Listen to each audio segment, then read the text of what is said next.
7 Habits of Highly Effective People by Stephen Covey. Habit number 1, proactivity. Several years ago, I was meeting with 2 of my former colleagues from an internship program that I attended when I was a student. All 3 of us worked in the same department, and afterwards we became regular employees. I left the company after a few months, but they stayed. Since we didn't meet each other for several years, we started to talk about the good old days, the family, what we're doing now, etc. I learned that 1 year later, after I left the company, one of them also left. And when I asked the reason, he explained that he worked hard, but management didn't appreciate it. He wanted a higher salary, but the company always responded by saying that we don't have a budget. So he improved his skills and moved to an even better company. He said that it was great that they did not increase his salary, otherwise, he would have stayed there and had not gotten the great position and salary that he has now. When he finished talking, the second guy also started to talk negative things about the company and said similar things about management and salaries. However, compared to the first one, he was still working in the same company. He said that management hadn't changed much and that they still weren't appreciating employees and that they were not willing to increase salaries. And that's why his salary and position hadn't changed much. He blamed the company culture, management, bad working environment, etc. If you've noticed, both of these guys gave the same reasons for their current situation in life. One moved on to a different company and got a better salary because of bad management and low salaries, and another one used the same reasons for not getting a higher salary and promotion. The author says that there are 2 types of people in life: reactive and proactive people. Reactive people are like the second colleague who stayed in the same company. These types of people always focus on things that they can't change or control. They always complain about the economy, inflation, management, bad company culture, low salaries, etc. They use these reasons as justification for not being successful. On the other hand, proactive people don't spend their limited energy on things that they can't change. They understand that they can't change the company, but they can learn new skills and move to a different company. They always focus on things that they can change. So the first habit of highly successful people is being proactive. Habit 2, begin with an end in mind. Imagine you're attending a funeral. When you arrive at the place, you see the sad faces of friends and relatives and you accompany them in their pain. However, when you approach the coffin, you realize that the one inside is you. Actually, this is your own funeral that will take place in 3 years.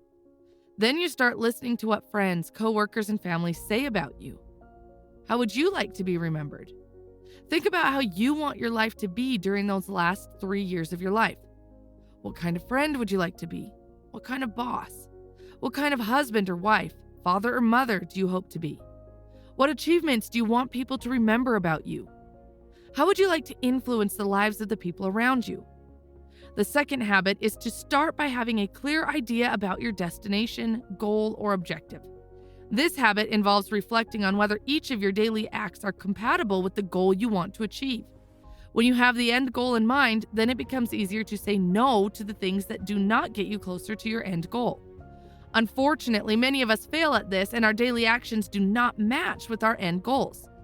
For example, if your goal is to learn a new skill after work so you can get a promotion, then why are you going out for a beer with your friend every day instead of educating yourself? If your goal is to become a better parent, then why are you watching TV while your kid asks you questions and tries to play with you? If your goal is to create a business so that you can quit your job one day, then why are you spending your free time watching TV? If you look at your goals and compare it with your daily actions, you will be amazed to see how many things that you do that have nothing to do with your goals. You will be amazed to see how much time you spend with people who have nothing to do with your goals. If you don't believe me, just take a piece of paper and on the left side, write down your goals.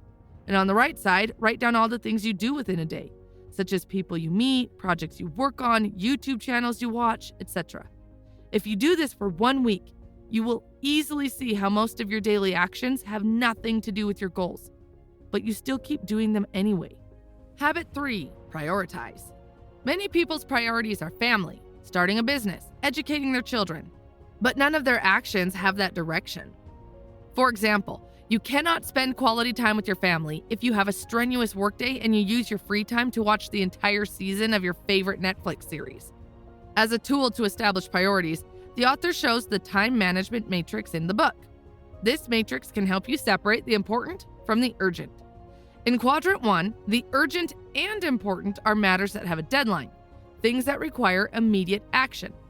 For example, if you have to deliver an order requested by your client with the deadline, you write this task in Quadrant 1. In Quadrant 2, what is not urgent but important are matters related to your personal and professional development, the achievement of your macro objectives, activities that will help you execute your life plan. For example, if you must attend a graphic design course that day, do 30 minutes of exercises or continue reading a finance book. Write those activities in Quadrant 2. In Quadrant 3, the urgent but not important are all those frequent interruptions of each day. For example, phone calls, messages on WhatsApp or Messenger, and unimportant social meetings. Finally, in Quadrant 4 are matters of little importance or urgency, such as leisure time and entertainment. Many people remain stuck in Quadrant 3, thinking that it is Quadrant 1, and others waste valuable time of their life playing on their phone. But highly effective people focus on Quadrant 2, the not urgent but important. Habit 4, win-win. The author tells that he has the experience of working for the president of a company who had a very common problem. Employees did not cooperate with each other, did not work as a team, had conflicting relationships and defensive attitudes. As a result, the team's performance was poor. The president asked the author for help, who asked in return, "Is there some kind of reward for not cooperating?" The president said, "There is no reward for not cooperating, and the reward for cooperating is great." The president was trying to motivate employees by awarding a trip to Bermuda. "Which one of you will win a trip to Bermuda?" he said. The president's intentions to encourage cooperation were of no use when what he was actually doing was inducing employees to compete with each other. So their attitude was only a logical consequence of the flawed paradigm that the president used to motivate, in which the result would be that some would win and others would lose. The win-win is creating agreements that seek mutual benefit. This is a cooperative, not a competitive paradigm. When a person thinks of win-win, he knows that success is not achieved at the expense of other people. In another word, for me to win, you don't have to lose. For example, let's say you also have a YouTube channel where you summarize books. I check your channel and see that you have good content, so I recommend your channel to my subscribers. Suddenly, you get thousands of new subscribers and decide to check out my channel. You also see that I have good content and decide to recommend my channel to your subscribers. As a result, I also get thousands of new subscribers. This is a win-win.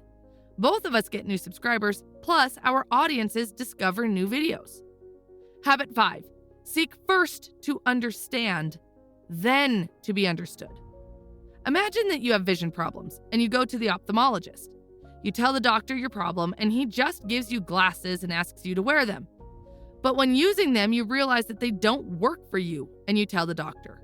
But he insists, "Sure they work. They work for me. Try harder." However, despite your efforts, you still see blurry. So you insist, and the doctor only says, "What is wrong with you? You must think positively." In this way, the problem is not solved. Would you go back to that ophthalmologist? Personally, I wouldn't go back to a doctor who doesn't diagnose before prescribing. This is also the case during communication between people. We usually prescribe without diagnosing during conversations, without listening carefully. To interact effectively with others, we must understand. And to understand, empathic listening is required. Many misunderstandings occur while talking on the phone or texting. Communication experts estimate that words are only 10% of everything we communicate.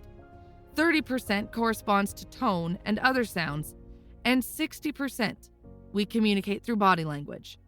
The next time you really want to understand another person, you should not only listen to them with your ears, but also with your heart. It's not just about hearing the words spoken, but also observing the emotions expressed. When you empathically listen, the result will be an improvement in your interactions with your friends, your boss, or your colleagues. Habit 6, synergize. When birds fly in groups to travel long distances, they often use a V formation. Scientists have analyzed birds in flight when they use this formation and have found that the V formation helps the birds behind to take advantage of the current of the air created by the birds in front with the movement of their wings. Scientists have observed that even they synchronize their movements and alternate positions during flight. This is just one example from nature that shows how cooperation enables us to achieve results effectively. Successful people are very good at creating synergies. They understand that time is limited and they can't be good at everything. For example, if you need animation like the one you see right now, you can either spend many hours learning how to do it yourself, or you can find a way to involve me into your project, and I would create animations for you. If you can do this in a way that it would benefit both of us, then it would be a great example of synergy. Another real-life example to synergy is the relationship between Steve Jobs and Steve Wozniak. Wozniak was a great engineer, and Steve Jobs was a great salesperson. The synergy of these two people led to the creation of Apple. If they worked individually, maybe we wouldn't have Apple today. We're all different. We all have different capacities and different ways of perceiving the same reality. This might seem like a weakness if we analyze it individually, but when we do it collectively, it becomes a strength. Habit 7. Sharpen the saw. One day a man was cutting a tree and his neighbor approached and said that his saw looked quite blunt, and if he sharpened it, he could cut the tree much faster. And the man responded, "I don't have time for it." You might laugh at this man for not spending time sharpening his saw, but the truth is that most of us are exactly like him. We want to be healthy, but we don't spend 30 minutes every day for exercise. We want to be smart, but we don't spend 20 minutes reading. We want a great family, but we don't spend quality time with our kids and partner. We want to be focused and relaxed, but we don't take 10 minutes every day to meditate. We want to be excited about our work on Monday, but we don't take proper rest during the weekend. For a long time, I failed to sharpen my saw. I would work the whole week, plus the weekends. I was thinking that I was doing great and I was being productive since I was working every day. But in reality, I was always feeling tired, was making a lot of mistakes, and worst of all, I was getting sick very often. I was thinking that by working weekends, I was gaining 2 extra days.